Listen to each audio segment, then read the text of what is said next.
Hörmətli izləyicilər, kanala abunə olub like etməyi unutmayın. Günün xəbərləri təqdim edir. Sabah 8 Mart Beynəlxalq Qadınlar Günüdür. Əmək Məcəlləsinə əsasən Azərbaycanda 8 Mart tarixi həmişə qeyri-iş günü olub. Bu ilki 8 Mart tarixi şənbəyə təsadüf etdiyindən 10 Mart bazar ertəsi də istirahət günü elan olunmalıydı.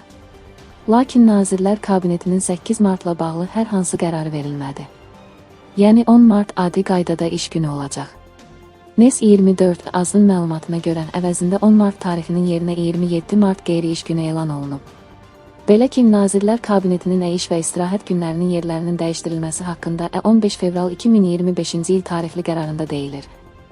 İş və istirahət günlərinin ardıcıllığını təmin etmək məqsədlə 2025-ci il 27 və 28 Mart iş günləri ilə müvafiq olaraq 10 Mart və 1 Aprel istirahət günlərinin yerləri dəyişdirilsin.